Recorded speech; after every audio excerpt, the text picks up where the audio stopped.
Okay, well, I suppose we can just get started. Thanks everybody for joining for this iteration of the workshop on international survey methods from LAPOP. Today, we're excited to have Michael Robbins from Arab Barometer. He's a project director and principal investigator at Arab Barometer. He's a leading expert on survey data collection, data quality, and survey methodology. And he's published in leading journals on topics including data fabrication, religiosity and attitudes about Islam, and democracy in the Arab world, and has collaborated with members of our LAPOP team. And today he'll be presenting on data from the Arab Barometer on mode effects related to sensitive questions. And as you can see, we're doing a regular Zoom meeting, testing this format out instead of the regular webinar format. So we're hoping we can have a little bit more lively discussion in the Q&A period. So if you have questions, you can raise your hand using that feature on Zoom, or post your questions in the chat, and we'll answer them in the order received. And if you can, feel free to turn on your video so we can, see everybody and yeah, just have kind of a more interactive format. So thanks everybody for being here, and Michael, I'll turn it over to you. Thank you, Luke. Thank you, Noam and Liz. It's wonderful to, first of all, thank you for setting up this this workshop. It's wonderful to have this ongoing, and I've enjoyed a few of these to date. I'm excited to be here to present some early findings we have from Arab Barometer on mode effects. We, like a lot of projects, were forced to shift our typical face-to-face to phone surveys. And so we're trying to learn about that, particularly in a region that is not as, where regimes are typically not as democracies, and they're not politically free. And so as a result, we're trying to think about what this means for our own surveys and how we can carry out those more effectively going forward. And so I did the work that I'll share here is actually with some co-authors with Salma Shami, who's our research director at Arab Barometer, and Julie de Jong and Win Shan and Raghu at the SRC at Michigan. So we're pleased to be able to share this. It's an early version, so we'd love comments and feedback on this as we look to continue to develop it. So to give you a bit of background about Arab Barometer, for those who don't know, we're a nonpartisan research network that provides insight into social, political, and economic attitudes of citizens across the Middle East and North Africa region. We're the longest standing and largest repository of publicly available data on ordinary citizens' views across this region. And we really have three key missions. One is to track attitudes and behavior. The second is to build institutional capacity in the region. And the third, of course, is to disseminate knowledge about the views of ordinary citizens living in the region. To date, we've done more than 100,000 face-to-face and phone interviews. This includes 90 nationally representative surveys across our first 6 waves. We're currently in our 7th wave right now. We're in the field, hoping to finish that up in the next month or two and present the results this summer. And all the data, of course, publicly available for download on our website. So I'd encourage you to visit that and use the data, which is the major reason we collect it in the first place. To give you a sense of our coverage, we have covered 16 countries. The coverage varies across the region, but we are trying to incorporate as many of the countries in this broader region that we can. Have many time series on many of these, such as Jordan, such as Tunisia, tracking the last decade, and other places we have fewer surveys, but still a rich data source for those who are interested. We cover a huge number of questions, areas: economics, political institutions, political attitudes, engagement in politics, media questions, including traditional and new, questions about governance, culture, and religion, which play a major role in our region, international relations, current affairs, and we generally have some special topics plus demographics. So there's a huge amount of data available for researchers and policymakers and interested members of the public around the world. We have really focused on trying to build capacity in the Middle East and North Africa, and that's part of what our work here is doing. Most of, or what we'll talk about here today. We have in the past conducted some of the first nationally representative public opinion surveys in countries. We've also worked really to try and bring up data quality across the region. We've developed a specialized algorithm to detect potential fabrication and are working with our teams to really bring up the quality of data collection. We've also done a number of innovative survey experiments, some of the first time this has been done in the region, to gain leverage on key questions of interest.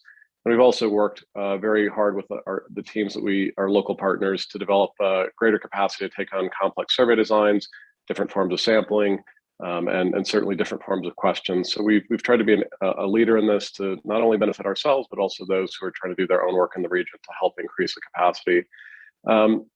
And we also are working to, again, out of COVID, it really has required us to think about different modes of collecting responses, including in-person, phone, and now we have begun exploring push to web as well. So trying to find different ways to better understand public opinion in the region. So shifting to the focus of today's talk, the background of our research is that there's really limited knowledge about mode effects in many low to middle income countries. Essentially, the face-to-face has been considered the gold standard for many years, and there wasn't necessarily seen as a reason to change that for particularly surveys that are focused on nationally representative results. However, of course, COVID-19 required us to make very quick adjustments, rapid adjustments to how we conducted the surveys, moving to modes other than face-to-face for health precautions. And so it really changed how we were thinking about the surveys. And so it accelerated our exploration of alternative modes and created the opportunity for evaluating mode effects on sensitive items. I'd actually spent some time trying to convince funders that we might need to do this in the past, but they didn't listen at the time. And so this was really our first time to work on this in real time as we were continuing to try and track the attitudes of citizens during a very critical time in the region and around the world, but also trying to understand better how the different modes might affect response patterns. And what we do know is that survey mode can both positively or negatively affect the impact of reporting of sensitive information, depending on political context and also the survey topic sensitivity. There are others as well, thinking about who might be around in the household for face-to-face surveys, things like that. But what we really want to focus on here, given our region, is the political context and the sensitivity of the surveys. And of course, one of the main challenges here is distinguishing between the measurement error that may come from sample and coverage error, while also looking at the biases that may result from the differences in modes. So it's something that we've thought about and tried to incorporate, and I'll talk more about that as we go along. What we developed is a set of survey experiments, and it's designed to investigate the differences in responses, particularly to sensitive questions from respondents interviewed face-to-face or by phone. And so again, exploring the differences in sample composition, but also the differences in sensitive survey item and the estimates that we get. We did this in 3 countries. We did it in Jordan, where we conducted actually the most complex of the lot. We did an RDD, a face-to-face, and a phone recontact survey based on the face-to-face sample. And I'll show you exactly what we did there. In Tunisia, we did a face-to-face and an RDD. So just 2 surveys there, but one by phone and one in person. And then in Lebanon, we did an RDD and a phone, a caddy based on a recontact panel that the local partner had in existence. So in a way, this is 3 different attempts to understand how these different modes might affect how citizens respond to questions. So just to give you background for those of you who are not familiar with the region, the political conditions, and again, this is key because these were done in spring of 2021, and that affects Tunisia particularly. But at the time when we did this, Jordan, it's a monarchy, it's classified as freedom house, it's just a rough sense of the political liberties, is not free. It only has 11 out of 40 on their score on political rights and 23 out of 60 on civil liberties. So the most closed society, at least based on Freedom House's rankings that we survey in. So not as authoritarian necessarily as other countries in the region, such as some of those in the Gulf, but certainly one that is less free than the other 2 that we have here.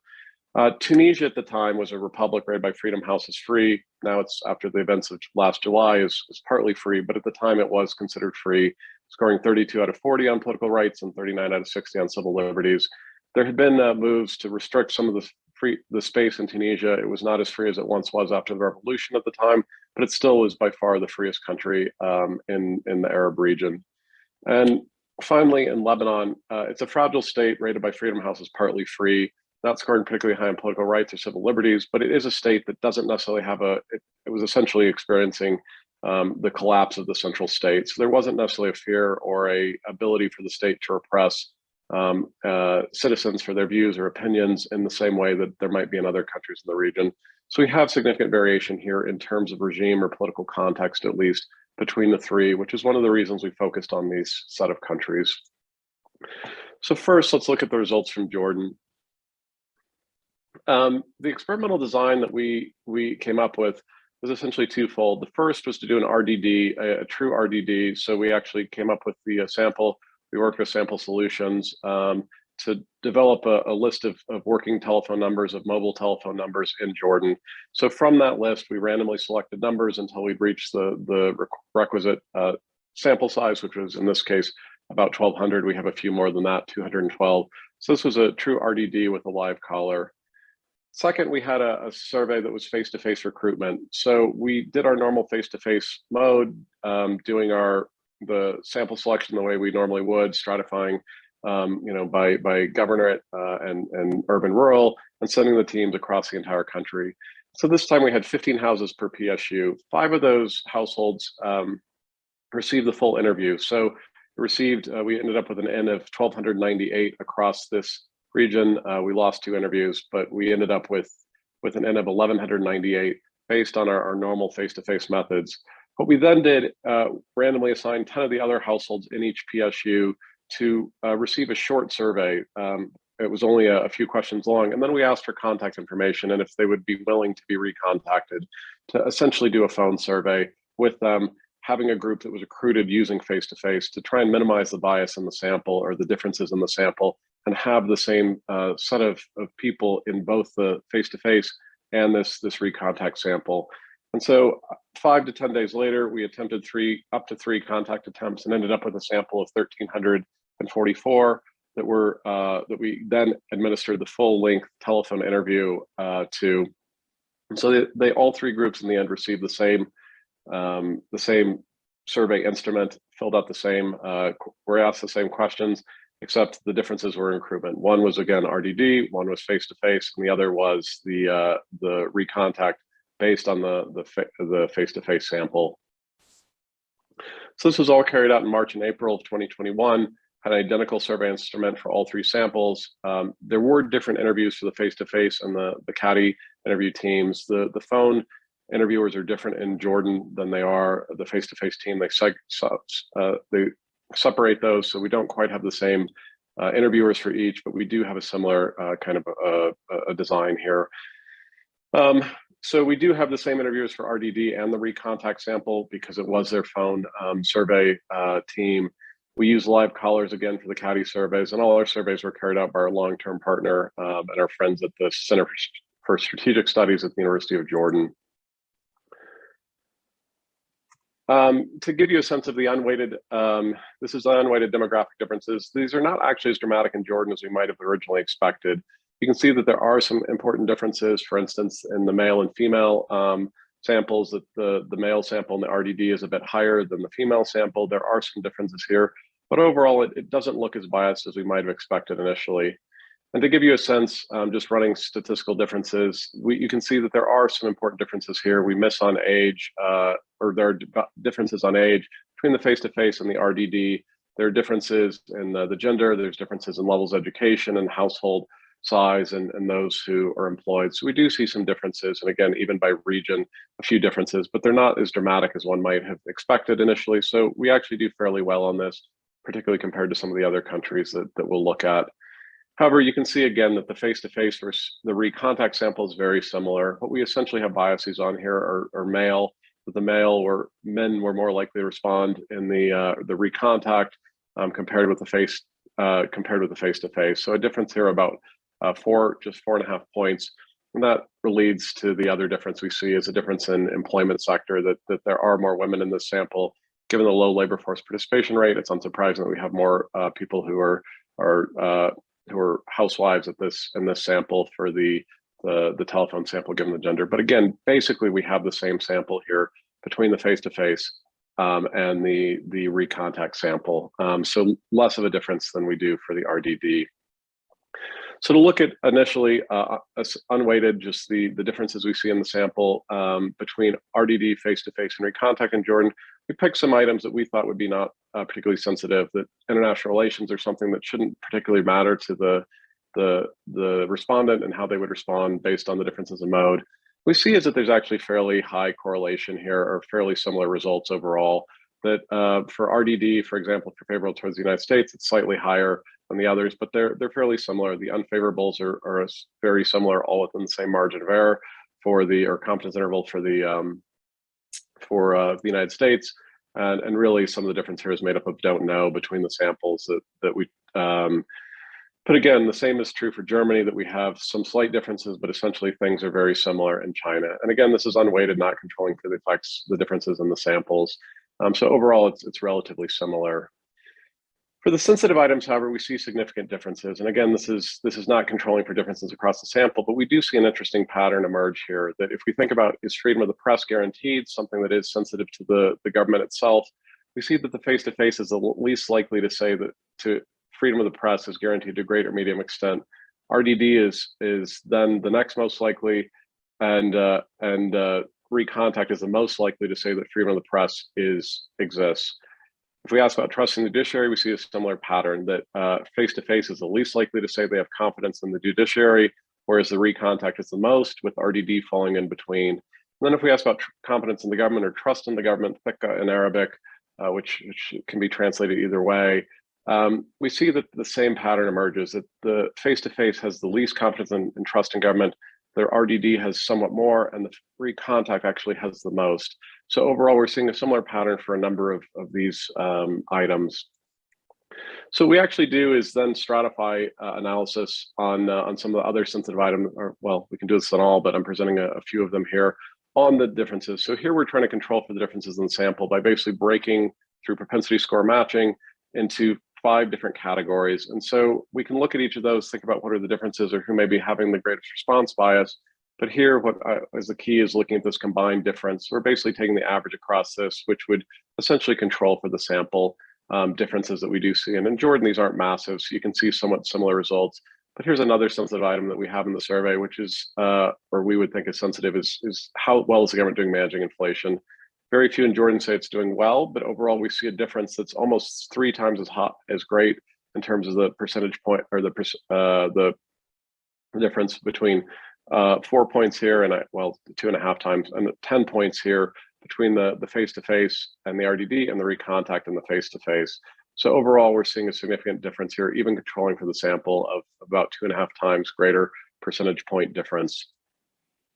If we look at this for managing COVID, which has been very sensitive for Jordan and the government there, which took a very strong attempt to limit the spread of COVID initially, we see an even greater difference. When we compare the RDD to the face-to-face, we see an 8-point difference overall, the combined difference here, controlling for the differences in sample, compared with a 17.6% or point difference on the recontact versus the face-to-face. So again, almost twice as high or twice as great of a bias here in terms of the effect when controlling for the sample on how the government's doing managing COVID. If we turn to the healthcare system, there's not as great of a difference here. This may not be something that's quite as sensitive since it is a healthcare system overall and not particularly related to the government itself, but it is, again, a greater difference on the face-to-face versus the recontact compared to the RDD when we think about that relative to the face-to-face. So a 12.4 point difference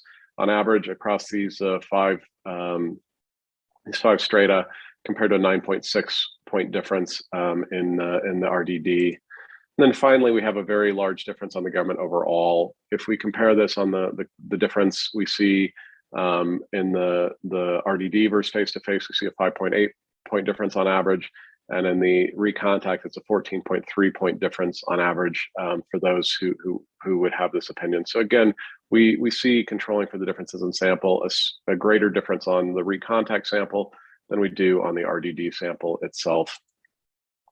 So to think about this, what we're seeing in Jordan basically is that the RDD sample seems to be more biased than the face-to-face of the recontact. The face-to-face and the recontact, unsurprisingly, are relatively similar. We're not getting different people responding on the phone to mostly the same people who we reach on the phone. On the recontact are the same as in the face-to-face. We don't see significant demographic differences.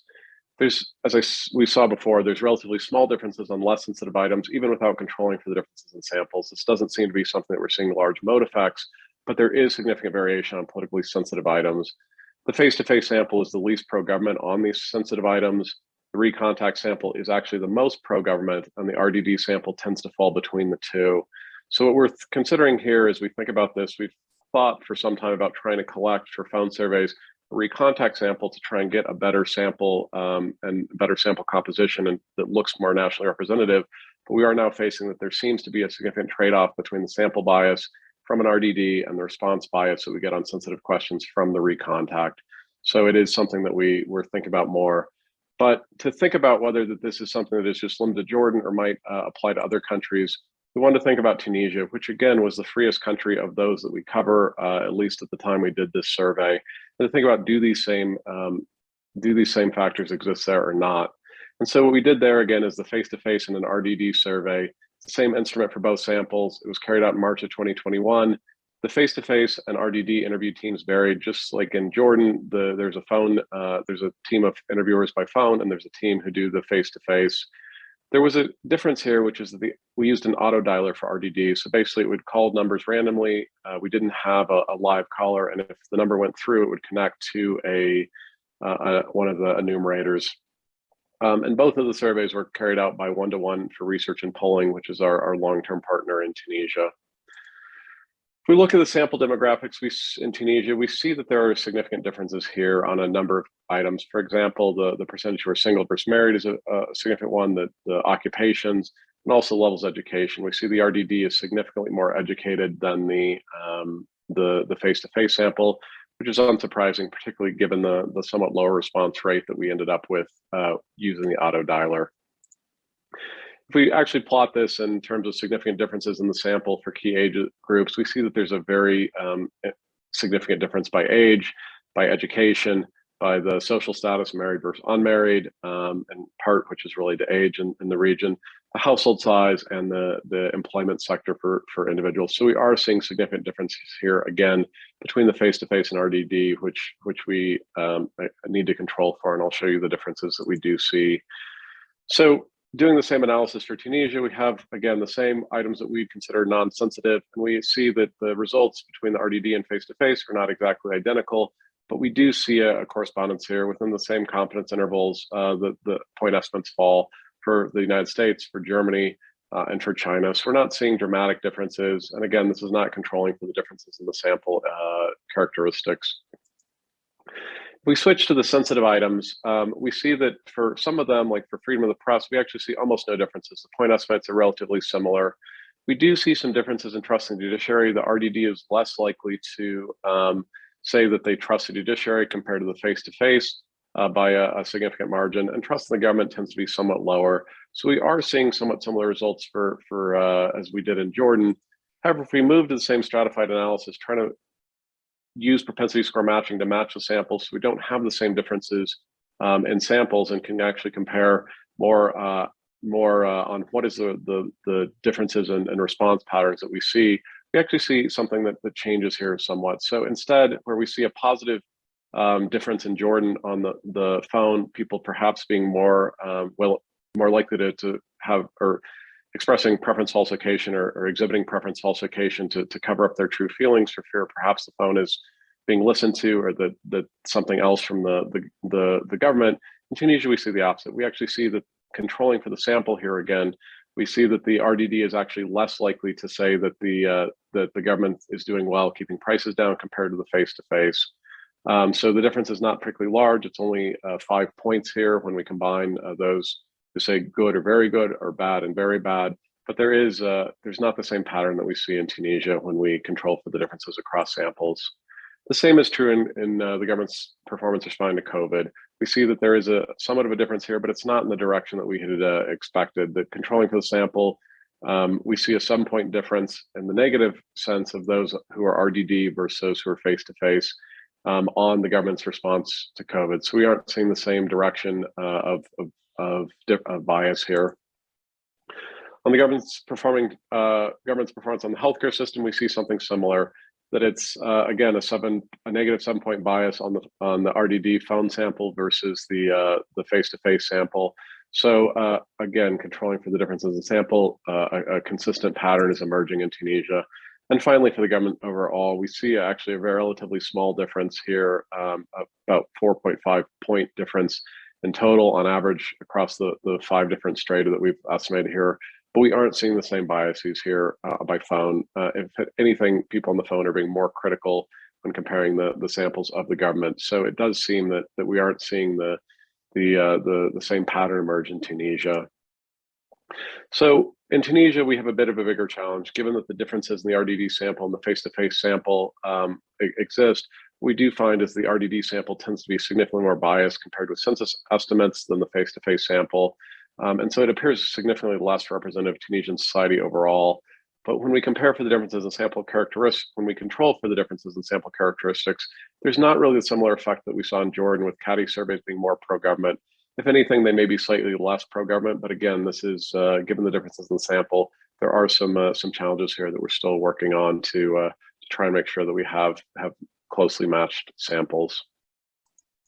And so finally, let me turn to Lebanon. We did the experiment in Lebanon. We had a recontact panel. The partner there, Statistics Lebanon, had collected over the years people from face-to-face or respondents from face-to-face who'd opted in and given their phone number to potentially have a recontact, to be recontacted for surveys. So it was attempting to try and get a sample that was similar to the what we'd have face-to-face. They didn't control for this. They didn't take in the probability of selection. They didn't mark who was in and who was not out. So it's essentially a convenient sample, but it is a large one. It has about 350,000 people in the sample itself. And then we did an RDD survey. So again, working with Sample Solutions, we came up with a list of working numbers in Lebanon. We used the same instrument for both surveys. We had live callers for both surveys. It was carried out in April of 2021, and we had and the teams are the same that did the interview team was the same for both the recontact panel and the RDD. And again, both are carried out by our partner, Statistics Lebanon, based in Beirut. What we see in the, first of all, in the recontact versus the RDD sample differences, we see that there are some slight differences on these. On gender, it's 50-50. They actually stratified this on gender, so it was 50-50. On age, we see that there's slightly younger population in the RDD than the panel, and a slightly older population in the recontact panel. The education levels are slightly higher or slightly lower, sorry, for those in the RDD compared with the panel itself. And the marital status differs a bit, which is likely the result of the differences in age in the two samples. However, what we do see is that there's a significant difference on one of the key aspects of Lebanese society, which is divided by sectarian identity. So Lebanon, as you may know, was at civil war, in part based on sectarian differences, but the Christian population, the Sunni population, the Shia population, the Druze being the four major sectarian identities. One of the challenges is that Lebanon has not actually carried out a census since the 1930s, so we don't really know the true distribution of these different groups. So what you can see here is that the Christian population is significantly higher in the panel, almost 40%, whereas it's not quite 20% in the RDD. The Sunni and the Shia populations are significant, or samples in the RDD are significantly higher as a proportion of the sample itself, where it's lower in the panel. And then the Druze is slightly higher in the panel than it is in the RDD. We also see this by some of the key governorates of Lebanon. In Mount Lebanon, we're significantly 40% of the population in the panel is in Mount Lebanon, whereas it's less than 30% in the RDD. In part, that's because that's a heavily Christian area of the country, and so this does seem to overlap with what we're seeing. Again, what we'd normally see and what the panel was essentially based on was stratifying by the sectarian and region, as we would in a normal face-to-face survey. So it was controlling for those two aspects in the way that we would normally do so face-to-face. So the RDD led to significant different results, particularly on these two, in ways that we think might be important. The main challenge we have is that there aren't really good data on trying to understand what is the true population of, or percentage of the population of each. And we can talk about that a bit more in Q&A if there's interest.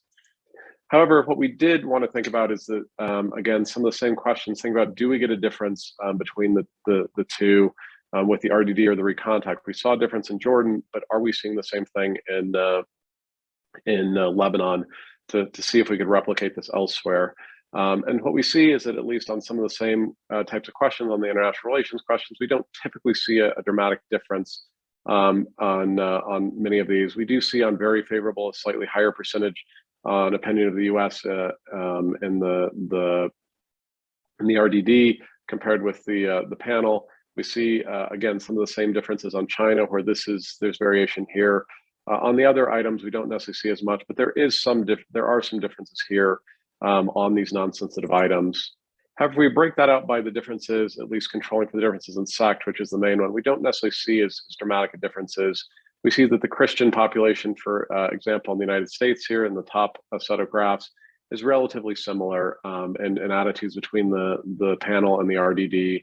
We see the same holds true really across the board, with some slight differences on opinions of France. But overall, this is relatively similar compared with the significant differences we saw overall. We do see, again, on the Sunni, we see some significant differences here on these on, say, opinion of China as we break this down. But again, it's not generally all that dramatic compared with what we saw before in the overall sample. So again, controlling for sect does seem to bring down some of the differences we see overall in this survey. If we think about some of the domestic institutions, trust in government, trust in the courts, army, and religious leaders, particularly sensitive items for Lebanon, we see that there are some slight differences, not necessarily as dramatic as we might have expected given the differences in the sample, but we do see that overall there's some variation, particularly in trust in the courts and legal system. We see differences between the panel and the RDD, but not necessarily as dramatic as we might think. And here we see fairly close, when we break this out by sect for the same 4 questions, we see that there's relatively strong correspondence overall. There are some differences in the Christian. Again, this is where we have the biggest difference in the percentage. It does seem we're seeing Christian non-response for some reason to the RDD at a higher level than we are from the recontact. And we do see some differences here, particularly for trust in the courts and legal system. You can see on the left and the second from the top, there are some differences in no trust at all, but overall we are seeing a relatively strong correspondence by sect across it. And this is particularly true for Sunnis and Shia. On the right 2 columns, as we go down, that we see that generally these are fairly closely in line on the attitudes between the panel and the RDD. So it does seem that as we control for sect, and we haven't done the stratified, there's a bit of a challenge here. And doing the stratified, we're still working on that analysis, but even if we control for this one variable by sect to try and balance the samples a little more closely, we do see a greater similarity overall. So effectively what we see here is the RDD sample differs significantly from the recontact panel. This is something we also saw in the RDD versus the face-to-face in Tunisia. And this is especially true by sect and governorate. That's a challenge, as I said, for Lebanon, and we're struggling to try and figure out how to balance that. But it is something that we do have very different results in the samples themselves. However, there appears to be relatively little bias between the recontact and the RDD in Lebanon, especially when controlling for the key differences in the sample. There are some. We need to do the stratified analysis we did elsewhere to really control for that. But so far, at least bringing it down on this one item, we don't see a dramatic difference like we did in Jordan between the recontact sample and the RDD. And so that the key takeaways we're seeing so far, and we're of course interested in feedback from the group here, is that the RDD samples appear less representative than the face-to-face recontact samples, at least on the key demographic indicators that we would normally look at: age, education, and so on. Again, that doesn't necessarily hold in all countries. In Jordan, it's closer than it is in Tunisia or in Lebanon, perhaps. But there is a bias, it seems, in the RDD, which is unsurprising. It's something that we see in many countries around the world. And what we do see is that in freer political environments, there are relatively small differences in response patterns on sensitive items between the different modes. However, in less free contacts, the mode effects are, in less free contacts, the mode effects are relatively small for the non-sensitive items. In Jordan, particularly, we didn't see the differences that we saw for others. But for the sensitive items and less free contacts, the bias is actually significantly greater for the recontact than for the RDD when compared with face-to-face. Our sense is that this may be some fear that not only at that point have you gone to the house, found where the person actually lives, and so on. So there may be a greater fear that actually comes with that. Our initial hypothesis had been that perhaps the contact, seeing the person, seeing the interviewer, that they're not necessarily from the government, things like that might actually lead to a greater trust and would lead to the recontact being more trusting and perhaps have less response bias. But again, when controlling for the differences in sample, we do see it's a greater bias. So perhaps the additional information, knowing where the person lives, things like that may actually affect the response bias in a way that doesn't, that increases the bias that we see on sensitive items. And so what we really come away with is that there is a key consideration for researchers, for our own project and for others, we would suggest in balancing the representativeness of the sample by phone and the greater potential bias from recontact samples, particularly in contexts that are less free. So with that, I'd be happy to take questions and have a discussion.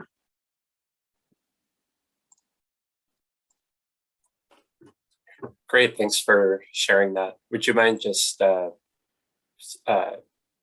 stopping at the share screen so we can see all the questions? So you can always turn back to it if need be.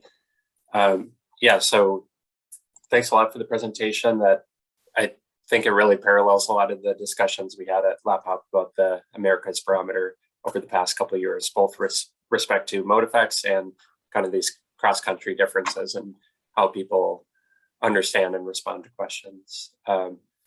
So yeah, we can turn to the Q&A. Looks like Avital Livni has a question. Avital, go ahead.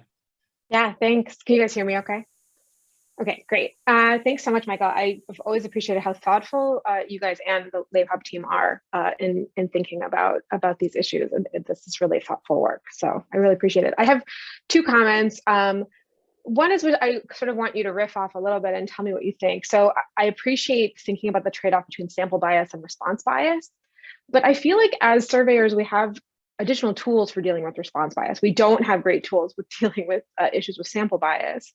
And so I would be interested in seeing sort of what you think about, given what you've seen with the results here, about whether we should just think about another way of dealing with response bias that isn't about mode, and thinking about indirect questioning or other ways of trying to get at these response biases.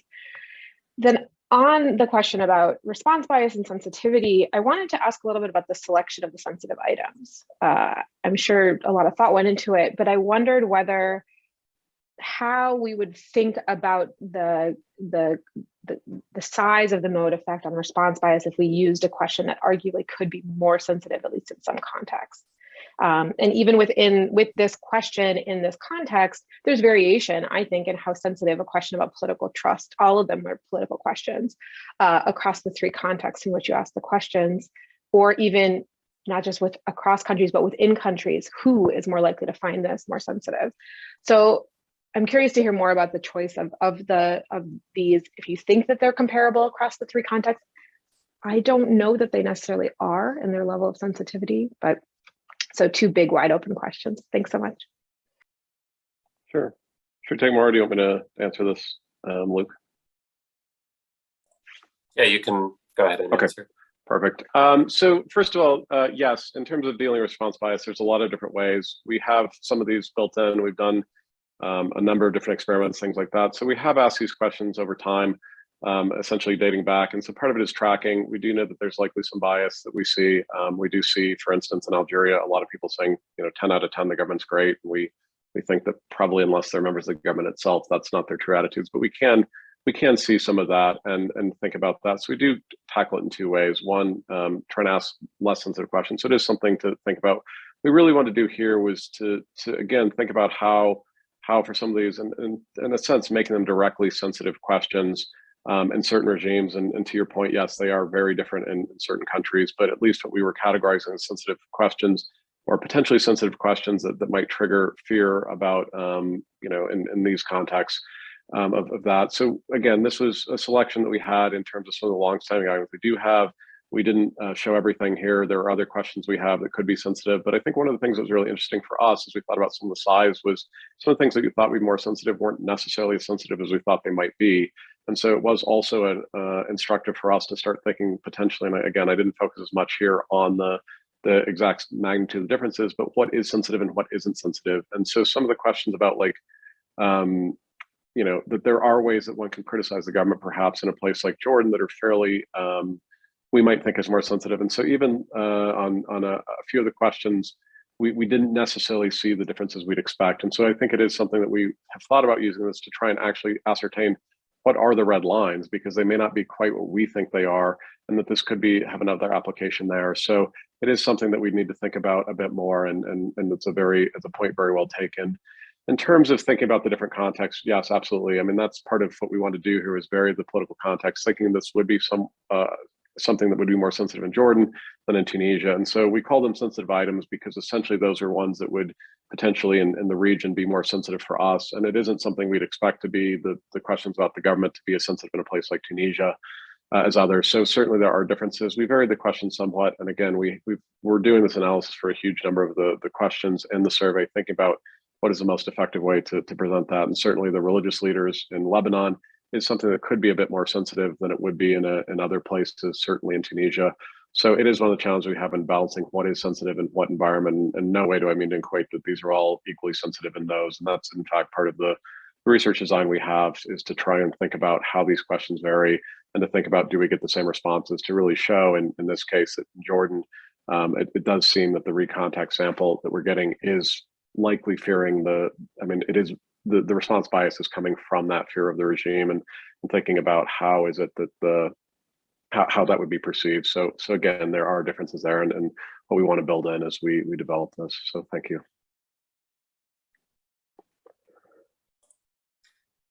So we have a question. Go ahead, Luke. Yeah, we have a question from Clifford Sinnis in the chat. He also has his hand raised. I don't know if you want me to read the question or. I can say it also if you like. Yeah, go ahead. Okay. Unfortunately, I missed the first half of your talk, but I think I got the full Lebanon one, but not Jordan. I mean, what I'm curious about is, how do you take into account the fact that, as I understand it, the RDD sample was a first-time contact, and while by definition recontact is not the first time, and so there are all kinds of potential stories one could tell about why you have a different sample, a different characteristics, and they'd be unobservables probably, and worse, they'd be uncorrelated with any of the covariates that you are using for your matching, and so I wondered if you could speak to that. So to be honest, we have not taken that into consideration directly. It's something that we can look into. I don't know, honestly. I'm just trying to think if there are ways, and it's something that we do need to think about. In Lebanon, the recontact panel typically was done about a year earlier, so there would be some differences in the sample, and particularly the way that was drawn. We are having a bit of challenges, to be honest, in Lebanon of thinking about the differences in the samples, particularly once we have those differences in the sample characteristics, which we had not expected, and are trying to understand better why we have such a low percentage of Christians. In the other countries, we do have more data, and I think this is one where we could potentially leverage Jordan to think about the differences. It is the recontact itself in Jordan was essentially designed to try and generate a face-to-face sample. We do have some data from the face-to-face collection about who did respond, who didn't respond, and it's not that different on the key demographics that we see, but it is something that we certainly, that's a great comment, and one that we do need to think more about. So thank you for that. Why not just send the RDD to the people in the recontact sample and compare the differences? So send the RDD to them? Well, yes. I mean, then you'd at least get part of the comparison. You would see potentially how the RDD is responding in a case where you're doing recontact versus when you're recontacting the other way. Right. That's interesting. We have not. We didn't do that. It's something we can certainly do in the future. But yes, thank you for that suggestion. Okay, Hannah Ridge, do you want to go ahead? Thank you for your presentation and also for the Arab Barometer in general, because it's amazing. So my first part of the question is thus purely self-interested. How do we sort of like employ this, like given that you're finding these findings of data, like how would you suggest people sort of respond to this in terms of using the data? And the second part is I'm a little intrigued, I guess, by the idea of the difference is that you take face-to-face as being like the true answer, because I almost would have thought, like, if I was going to lie to somebody, some random on the phone is a lot easier to lie to than the person who's literally sitting in my kitchen and therefore actually knows where I live. Because I know, like, just going by the stats you have on the Arab Barometer data for people having landlines versus cell phones, more people use cell phones, you're more likely to be getting a cell phone, and some of them are using more than one phone number on their cell phone, so they're able to change out SIM cards, which means it's a lot easier for me to chuck that SIM card in the trash if I want to like diss the government and then hide than it is for me to literally move addresses. So I wonder to some degree, like, if there's a way we can actually assume that one of these is the true variable, like true value relative to the others, especially if we're trying to get really weird about what they may or may not be trying to conceal. Also, interestingly, that you have a variable for when they use how often they use a VPN. And so you do know some of these people are potentially being a little more cagey about their locations, either so they can get Netflix out of the country or so that they could actively hide what they're doing online from the regime, that might be a way to proxy for people who are actually going to be a bit more concerned.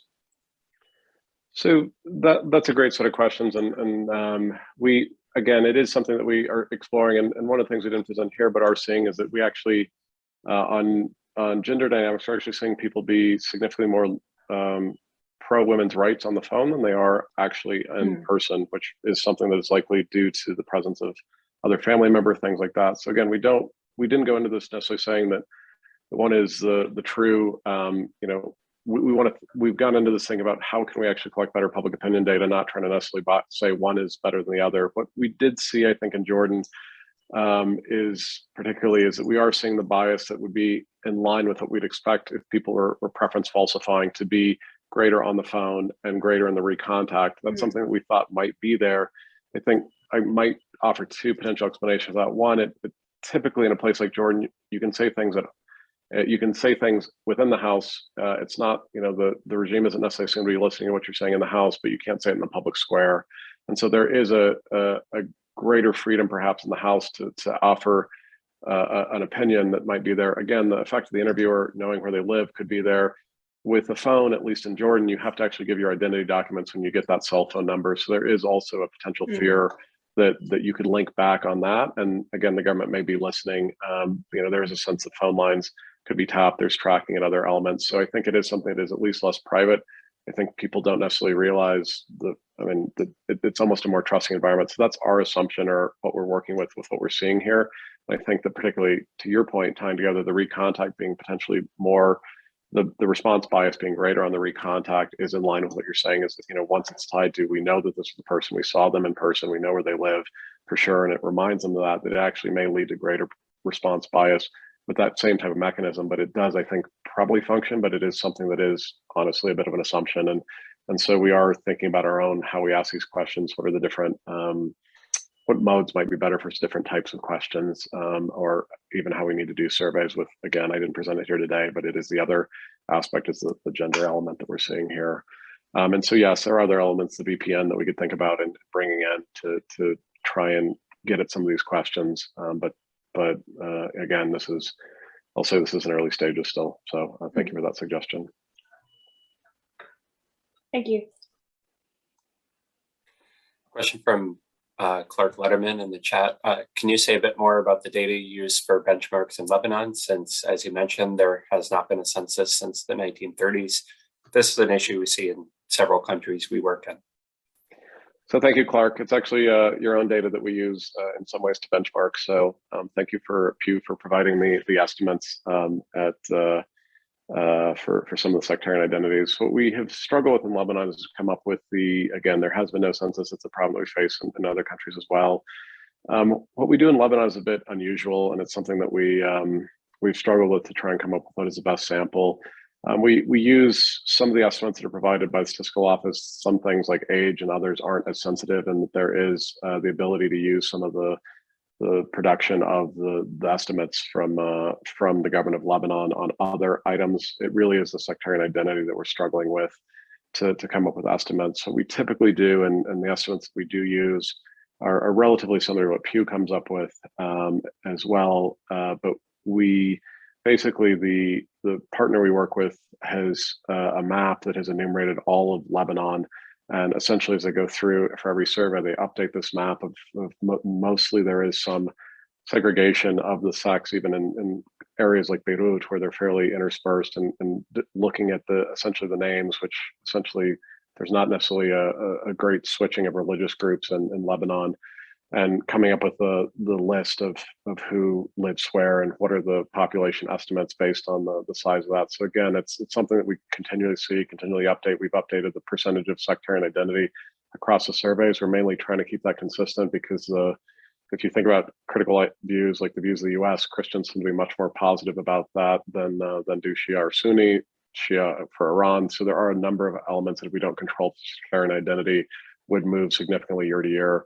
But it is a struggle, and we use the best data available. Sometimes there really isn't that much data, and we don't weight to that or stratify by that if we have outdated data. But Lebanon is really one of the places that actually probably the place we struggle the most with population estimates and knowing how surveys, and that's really one of the challenges we see in this piece, as the RDD suggested, significantly less Christian than most official estimates. So.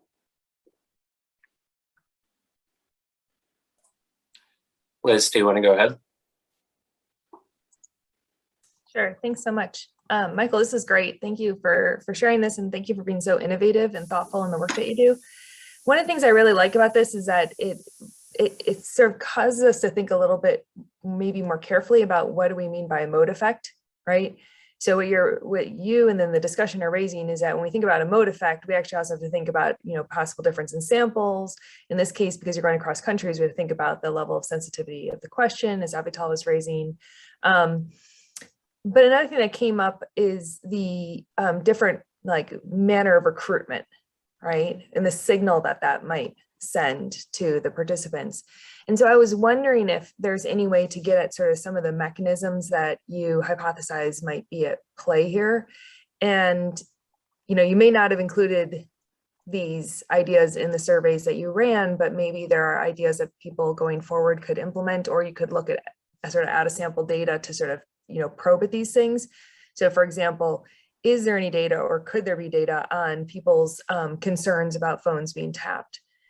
Within the survey itself, did you ask, or could we all imagine asking maybe in future work, the question that the Arab Barometer uses that we've used a couple times, maybe you've used about asking the respondent who sent the interviewers, or who sponsors it. We tell them at the beginning, but then we ask them at the end, and there's not a correspondence always with what we told them.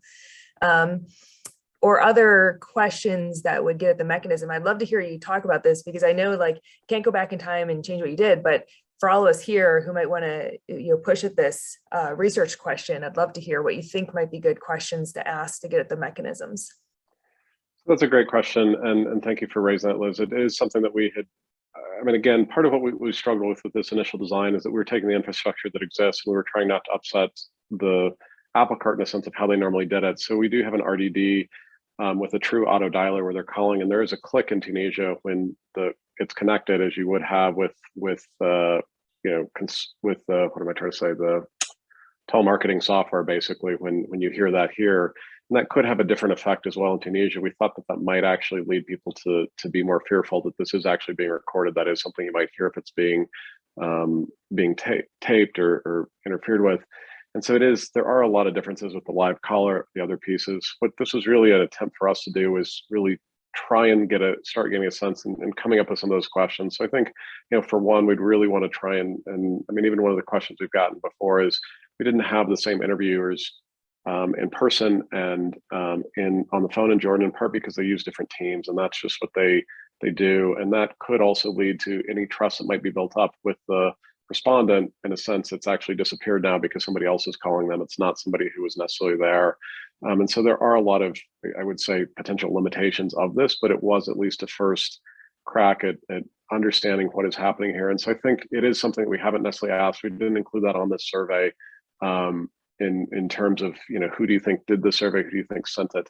But I think that is a really important element. Thinking about the security of the phone, we have asked questions about that. We may be able to lean into that a bit. I can't remember if it was on this survey specifically, but we have data on what is the likelihood that phones are being tapped or listened to, or some other element, some bias that could lead to that and being there. So it is something that I really think about. What we are really struggling with, if I'm to be honest, I think we all are as we're moving towards this, is really understanding the recruitment, understanding how the phone samples are being recruited, and in part why we wanted to do this, to see how much does this actually matter. And as we did that, I mean, in Lebanon, we obviously saw the significant differences in RDD versus the recontact panel who were actually stratifying. And so it is one of the things we're looking into is, was this something, Lebanon's mountainous?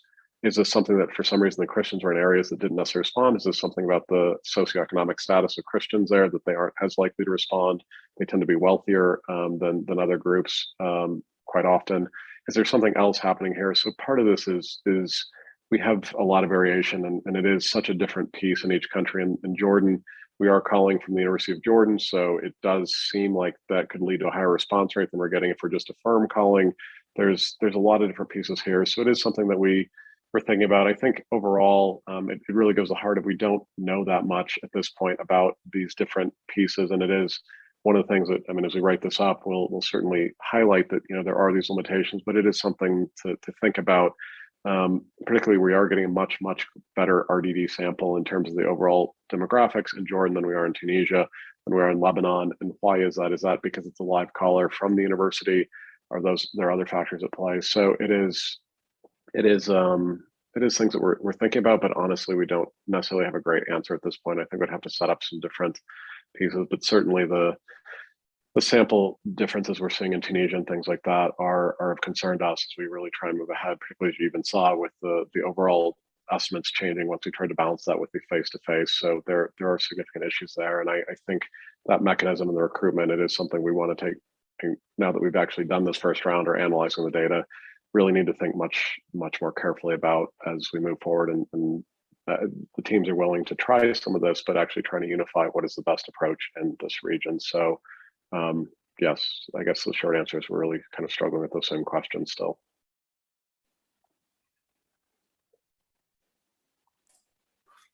Great. Facundo, do you want to ask your question? Yeah, thank you so much for this presentation. And so I have like one clarifying question. So in the first comparative cross-mode chart, don't know responses to non-sensitive items appear to be larger for face-to-face, if I'm not wrong. And I was wondering if you could say more about how don't knows were distributed across modes when it comes to sensitive items. And then like, so Lisa already asked about, already mentioned the sponsorship part of my next question that I had. So I would like to know more how you guys went about how you guys administered the informed consent script across the recontact and the face-to-face mode.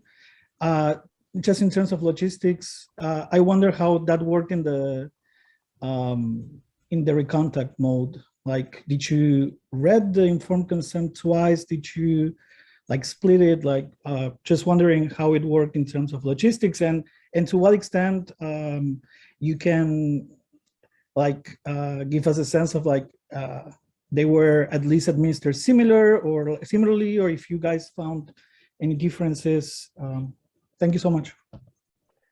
Well, so that's a great question. In terms of don't know, I would have to go back and look.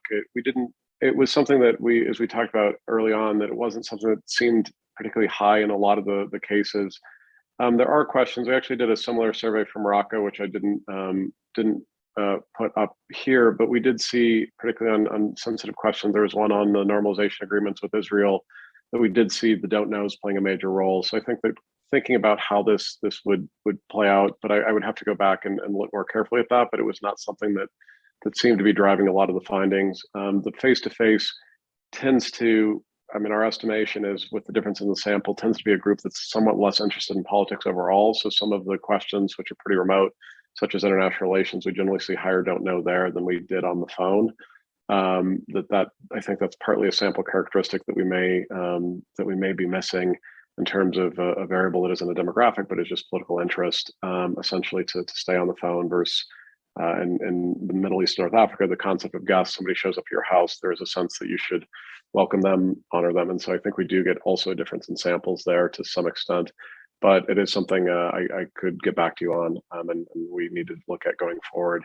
In terms of the informed consent, we did the same informed consent. We did it twice. So it is something that when we went to the face-to-face, we did our face-to-face informed consent, and then to try and keep the survey being as similar as it could to the RDD, we did the same informed consent as we would with the RDD. So basically they were consented twice. Possibly could have some effect, but it was, we were trying to mimic as close as we could. I mean, essentially our interest in that was trying to think about, that I think was probably the crux of what we did, was thinking about if we could actually control for the sample, could we get similar results? Because our initial hunch was that might actually be the way to go, that we could actually get the same sample face-to-face, potentially start recruiting people face-to-face for recontact, but this led us to fear that potentially that was actually going to lead to greater response bias, and something if we did phone surveys, we needed to stick with the RDD. So we basically tried to duplicate, essentially implement the same RDD and the recontact in Jordan, and so they were consented twice.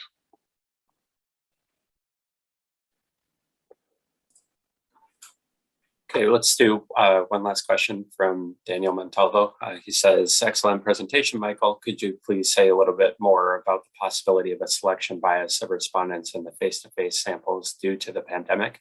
I am mostly interested in hearing your thoughts about the possibility that those who are more of a risk taker type are disproportionately selected into the sample, and that could be affecting face-to-face responses. So that's a great question, and one that we have not actually looked into as much as we should have. It's one of the things that we are actually now returning face-to-face to the field and thinking about the differences we get now at the end of the pandemic. So we're in the field now in 12 countries. Well, we're finishing field work in 12 countries now for this wave, and we want to think about more of that here in terms of, are we seeing differences in either response rates or differences in the profiles that we see on some of these items. We haven't really looked at that in this sample and in this design, but it is something that we are quite worried about. For the reports from the teams initially, hasn't been one of particularly great problems. I think some of the times that's, we are taking precautions as we do the face-to-face surveys, but I don't know yet, and it's something we need to examine once we have a bit more of the data back. But we did not actually take that into account for this specific set of survey experiments. We only did the face-to-face in the last wave, and at the tail end, the numbers on COVID were low enough that we could get the approval to move ahead with this, but it was not something that we took into account or have examined at this point. So I'm sorry for that.